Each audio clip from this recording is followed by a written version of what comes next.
Frankie is one of the last to come forward then for this contest on the hot favourite. Can he get a win on the board as the last one comes forward? Let's go back for the call. Rejoin Stuart. And we're just about set. All in. They're off for the Queen's Vase with a mile and 3/4 ahead of them. Chess piece in the royal blue ridden forward with a short run into the first turn, and Frankie goes handy aboard Gregory. The red cap applies a bit of pressure for the early lead, with the Grey St George on the inner and Etna Rosso in the blue and white rounding out the leading quartet as they swing right-handed. Circular Fire with the scarlet sleeves just sits a couple of lengths off the pace, in turn followed out wide by Adrianus as they begin the steady downhill run towards Swindy Bottom. Think First in orange jacket settles towards midfield, had to be briefly checked back off heels, and then Peking Opera, Ryan Moore in the dark blue racing ahead of Sumo Sam in the yellow and blue. A further length and a half to Stephen Siegel in a white jacket, a similar margin away to St Vincent's Garden in the dark blue and white, who races on the inner of Bateman's Bay. Nürburgring in the dark green and white meanwhile disputes last place with Undawi. Might just spot the orange star on the cap for David Prober. They've completed half a mile in the Queen's Vase, and Frankie's got to the rail and got to the front aboard Gregory, but he's closely accompanied by Andrea Azzani aboard Hadrianus. They race now 2 lengths clear to Etna Rosso, the white cap, disputing third place with Chess Piece, who in turn is slipstream by the Grey St George, and alongside he Circular Fire. And then Think First in an orange jacket upsides Peking Opera as they approach halfway. Stephen Siegel in the white races on the outer of Sumo Sam. St Vincent's Garden is further back in the field with Bateman's Bay as they now begin the steady ascent towards the final 3/4 of a mile. Darwi and Nürburgring continue towards the rear end of the field.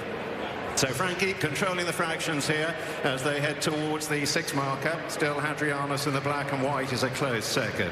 Chess Piece under James Doyle in the raw blue against the running rail, tracking the leading pair.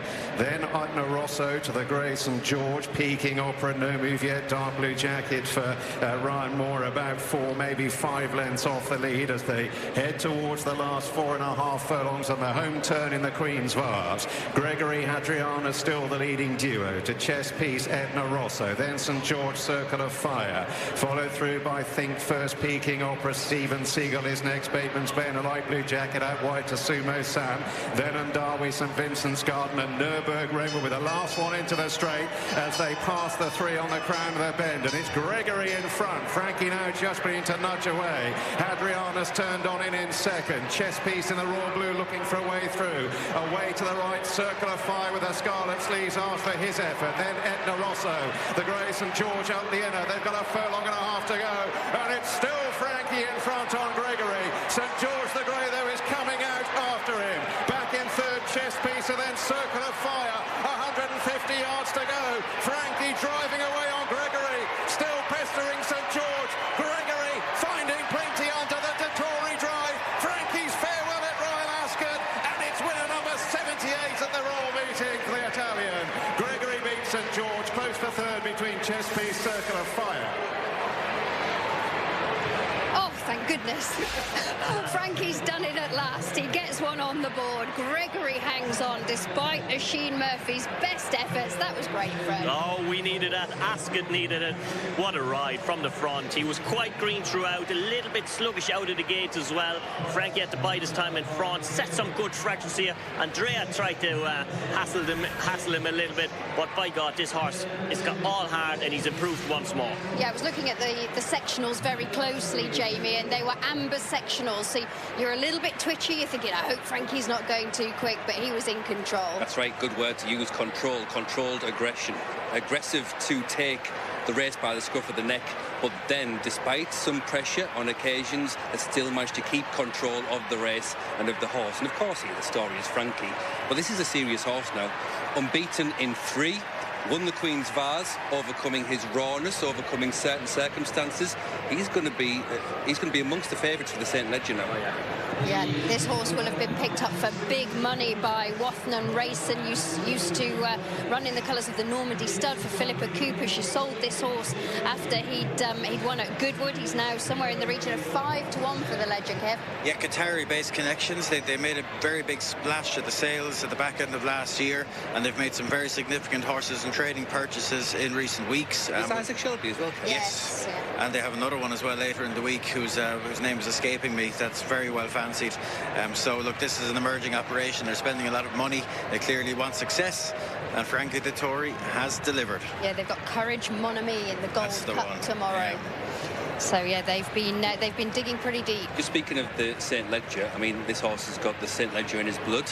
The dam was called Gretchen for Normandy Stud. She won the Filly St. Leger, the Park Hill Stakes. So I'm suspecting that all roads now lead to Doncaster. So we discussed the horse. Now let's talk about the rider.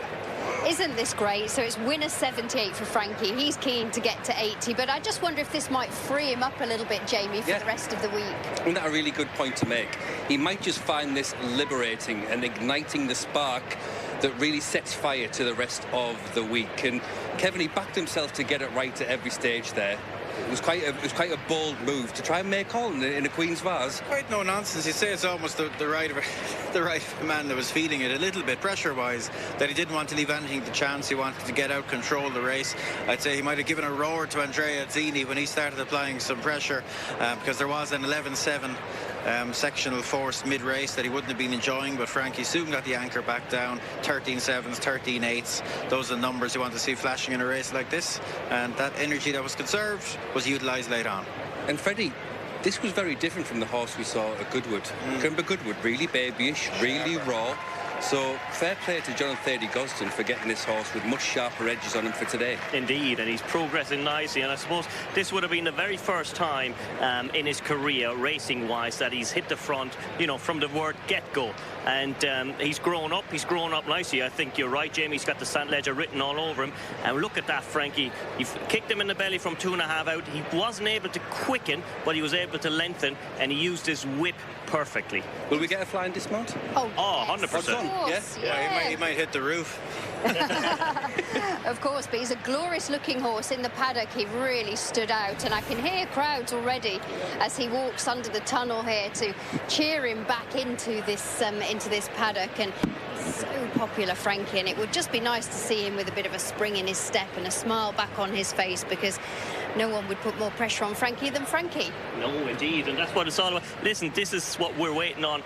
We all want to see Frankie riding winners at Ascot, his very last Ascot, and this is a moment now for all the video cameras. Yeah, it certainly is, and you have your very own video cameras trained on him, because we will show you if Frankie decides to do one of those flying dismounts, but the crowd certainly welcoming him back. And yeah, it's iconic, isn't it, coming under that walkway with Ascot on, back into the winner's enclosure.